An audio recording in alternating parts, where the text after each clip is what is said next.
Welcome to the Explainer. Today, we're going to tackle something that's literally the backbone of our digital world, the database. You know when your favorite online store just knows what to recommend? Or how a bank can track millions of transactions a day, like without a single error? Well, the answer to that, and so many other things we do every day, is all about the power of the database. All right, so to really get why databases are such a big deal, let's start with something super simple, something we've all used, just a basic list. At first, a list seems like a great idea. You can use it to track customers, products, whatever. It works. But what happens when that list starts to grow? And I mean, really grow. Yeah, that's when some pretty serious problems start to pop up.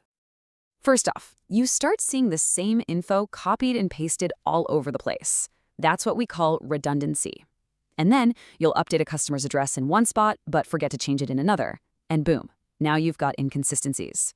All of a sudden, your data is a total mess. It's unreliable, a nightmare to manage, and trying to find anything specific, forget about it. And this right here is the exact problem that a database management system, or DBMS for short, was built to solve. It's all about moving away from that chaotic, messy list to a system that's designed from the ground up for data integrity, consistency, and, really importantly, scale. So, how does it do it? Well, the most popular solution is this really clever way of organizing data called the relational model. And the big idea here is to use interconnected tables instead of just one giant out-of-control list.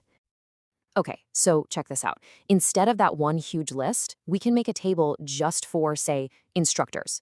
See how each row is one specific person, and each column is a single piece of information about them, their name, their ID, and so on? It's so much cleaner, right? And then we do something really smart. We make a totally separate table just for the departments. This gets at a core principle. Don't repeat yourself. We put the department's info in here just one time. And just like that, we've gotten rid of all that messy redundancy we were talking about. Okay, but how do we make sure every single entry is unique? Well, that's where something called a primary key comes in. It's basically one column that acts like a unique ID card for every single row. For an instructor, it could be their ID number. For a department, it's the department name. The rule is simple. No two rows can ever have the same primary key. Ever. All right, so we have two separate tables. How do we link them together? That's the job of the foreign key. See the dept_name column in the instructor table? It's basically a pointer. It directly references the primary key over in the department table. And that simple little connection, that's the relation in relational database. It's how everything stays connected. Okay, so this is great. Our data is all neat and tidy in these connected tables. But now what? How do we actually, talk to it? How do we ask it for the info we need? Well, to do that, we need a special language that the database can understand. And for pretty much all relational databases, that language is SQL. SQL stands for Structured Query Language, and the coolest thing about it is that it's declarative. That's a fancy way of saying you just tell the database what you want, not the nitty-gritty steps of how to get it. So you can just say, hey, database, show me the name and salary for everyone in the physics department, and it does it. And honestly, most basic SQL queries boil down to just three parts. Select is for the columns you want to see, the what. From is the table you're looking in, the where, and where is your filter to narrow down the results. So it's just, what do you want, where is it, and how do you want to filter it? Super straightforward. But here's where the real magic happens. This is the moment it all clicks. What happens when we use SQL to ask questions that need information from more than one table at the same time? So let's go back to our instructor table. It's got the instructor's name, and it knows which department they belong to. And then we've got our department table, which knows where each department's building is. Notice something important? The instructor table has absolutely no idea about building locations. But they have that shared link, right? The department name. We can use that link to perform a super powerful operation called a join. What a join does is it temporarily stitches these tables together based on that relationship we made.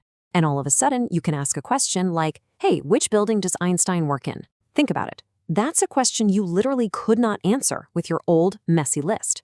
This is how you start to find really cool new insights in your data. Okay, so organizing and asking questions is huge.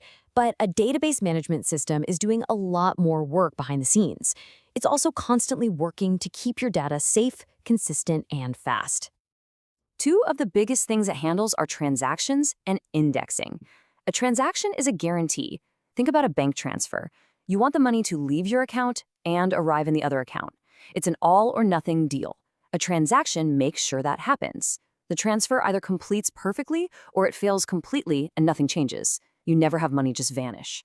And then there's indexing. This is all about speed. It's like creating a super efficient index in the back of a book, so the database can find what you're looking for almost instantly.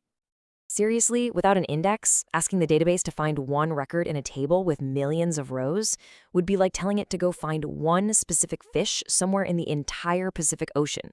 It would have to check every single spot. An index is like giving the database a GPS that points directly to that fish. It's a direct, lightning-fast route to the data. So when you put all these pieces together, what you get is a system that takes data from a state of total chaos, that messy list we started with, and transforms it into a structured, reliable, and blazingly fast engine for information. Ultimately, a database gives us this incredible power to find insights and answer questions we couldn't even dream of asking before. And what's really interesting is that the technology is so good, it flips the problem on its head. The challenge isn't about finding the answers anymore. The real challenge is figuring out what are the right questions we should be asking in the first place.